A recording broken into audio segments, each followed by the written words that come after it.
Hello, welcome back to the YouTube channel of Bethel Evangelical Free Church Hanley. I'm Pastor Gervais Charnley. This is another video in the series on churches in the Shropshire Hills. This is the Church of All Saints, Onibury. It's an interesting building for a variety of reasons. It has origins at least as far back as the 11th century, although the oldest part surviving is this chancel arch behind me. It retains some 17th century seating. It's been, like all churches, changed and restored over the years. The nave was largely rebuilt 13th, 14th century, as was the chancel, but the arch in between survives. So let's have a look around, see what we can see. And we can even go up the west gallery in this one, which is quite nice. So let's go. And so, as usual, we start at the west end, but unusually, we're up here in the west gallery. Usually, if there's a west gallery, it's the best way to see the interior. And these west galleries, they're usually installed for a band, as a rustic band that will accompany the folk at worship. We have these rather nice leaded lanterns as uplighters. There's a couple hanging from the ceiling here as well. The gallery, you can see, originally seems to have stopped here, but it's been extended forward, which is nice. So the gallery now is extra seating, accommodation. From the size of some of it, it looks like this is where the Sunday school would have sat. These days, of course, absolutely, health and safety. But here, thankfully, they say people are sensible. People aren't going to let their children fall over the front of the gallery. And so here we are at the back, a nice Jacobean pulpit there. Memorial here to Clara Maria, wife of John Lasbury, and you've got basically the Lasburys and their family there.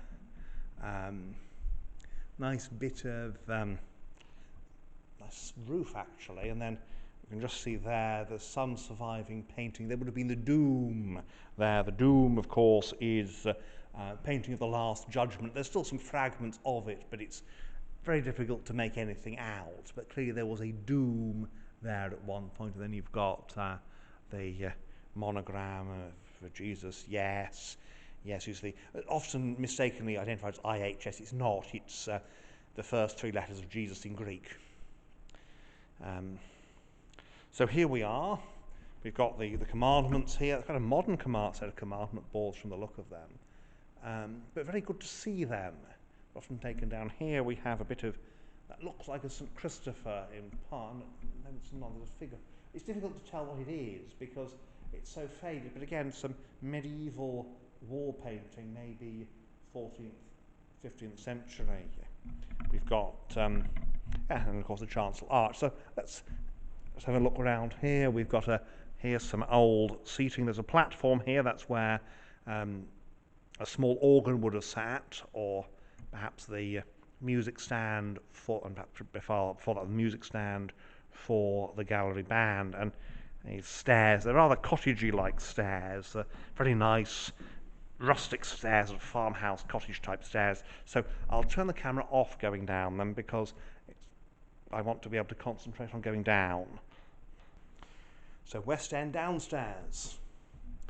You've got here this central column from the older setup, and then we've got these very nice box pews in number 3 there. These are 17th century. You see the tops, and they're very tall. As box pews were wont to be, they were often rudely compared to horse boxes, which is quite unfair. The font is this rather nice 13th century bowl, very simple, very straightforward. All things bright and beautiful, all creatures great and small. It's a very common sort of sentimental picture from 1920s, 1930s. You find them all over the place. Hat pegs, very important. Gentlemen would hang their hats there. Little seat in the corner there, little corner seat. If just one or two people sit there. Pew number 5. And then here, We've got more modern pews, but it's good they kept the pews under the gallery, because usually they just sweep those away too. Commandment boards again, and these nice uplighters. I do like the uplighters. It's a particular feature here that gives it a certain feel to it. Pulpit, again, you've got that nice Linenfeld panelling bit. That might be even older. That might actually be 16th century, but certainly the bit at the back is 17th century. Consecration cross behind it. There's a number we painted on the church when it's consecrated.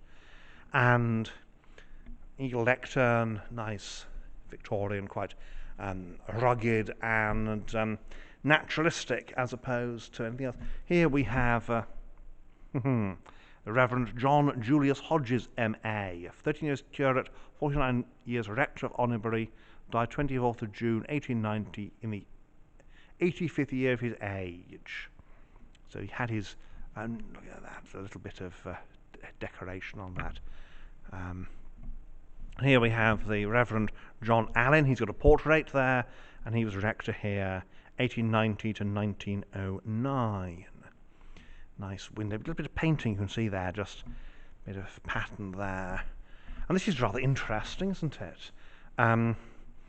This is somebody's memorial, rather primitive version of something you might find elsewhere, much fancier. Can I see who it is? No, I can't. Lights in the wrong place. But again, very nice piece of carving. Looking west here, this chancel was adorned by the charge of Thomas Cole, rector of Onibury, 1717. Well, I think everything he did has been removed pretty much, but yes, even the communion rails are clear later. And there we have east window, St. Michael at the bottom, Christ in Majesty with angels, Behold the Lamb of God, John the Baptist, little children abide in him. That's, of course, John the Apostle as an old man blessing little children. Nice piscina there with its crouet set. Bit high church here, obviously. I mean, that sanctuary lamp gives it away. Here we have William Reginald Griffiths. They got a nice portrait gallery, really, of former rectors here. Leland John Blashford Snell. Now, he's clearly A, an army chaplain, and B, former army chaplain, and B, very high church, that Beretta. Copy of Leonardo's Last Supper, and he's Leonardo. Dan Brown, take note. There's an old picture of the church with the thatched roofs of the village around. It's a marvellous little building. Quite tall, Norman churches sometimes were. And again, you've got these... yes, Percy William... was it R.C. William Ward, 1925 to 38. Thomas Lionel Carpenter, 1910 to 1924. And then here we have a copy of one of the more infamous hymns, O Valiant Hearts. It's a very common Remembrance Day hymn, but just the theology is all wrong. But it's by Sir John Arkwright, who's a local man, and it's signed by him. So this is an original, this is a signed copy of O Valiant Hearts, the Supreme Sacrifice. It's very common in Anglican Church. It's just that the theology is all wrong. But here we are. Here's John Julius Hodges, wonderful. Look at that great big white beard and his academic mortarboard there. And again, there's a few memorials. There's a list of incumbents. It's a marvellous building, really splendid structure. And that gallery front, 1902. It says it's Royal Arms. Royal Arms in 1902. That's King Edward VII. And yes, the Restoration, 1903, to commemorate his coronation. Yes, it's very Edwardian, isn't it, with these uplighters and a bit of arts and crafts feel to it. Very lovely. Well, let's have a look around the outside now. So here we are outside at All Saints, Onibury, and again you can see it's this classic English country church style. Tower, nave, chancel, little porch. Porch here is wooden, looks 15th century perhaps, being very, very carefully restored, all sorts of different windows. It's just a church that rejoices in its history. So let's Let's have a further look around the outside. The history of the village church is often the history of the village. You can see here you've got this big solid west tower, no buttresses.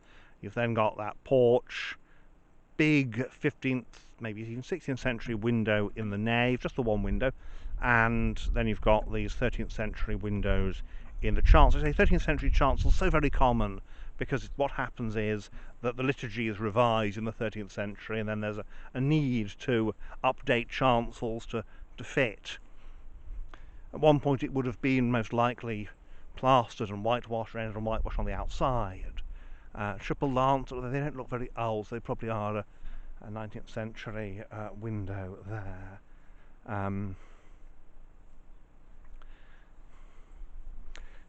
Tomb at the west end, it's very eroded, but probably a former vicar, because that's normally where, if you've got a tomb at the east end like that, it's normally a former incumbent, or sometimes lord of the manor. But because it's a high status location, but also its location's often associated with the clergy. Here we have, again, the sun's in the wrong place really for this, but this is the north side. No windows in the chancel here at all on the north side. Not really any evidence, maybe there was one, but not really any evidence for one, no. Just the one big window here, and then you've got the little window down there, because one of the things is you've got a gallery there, and of course, as is very often the case, the north door's been blocked in because it's not needed. The north door has no function in this church after the Reformation. Little shed here, which is just a useful thing to have, and then you've got the Lich Gate, which is rather nice. So that is Onibury, very pleasant little church. Very, very nice, and of course you've got the War Memorial, very, very important to have the War Memorial there, and all the men of our gallant heroes who gave their lives in defence of their country in the Great War, and then the numbers in the Second World War far fewer. And always the case, or almost always the case, Second World War was just so much less destructive in England and in Britain.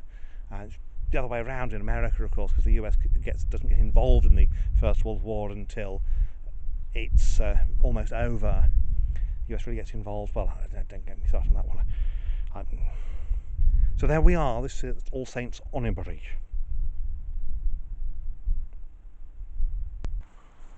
And so there you have it. Well, I hope you've enjoyed this video. I know I enjoyed making it. So yeah, it's every blessing, and may God bless you and keep you until next time.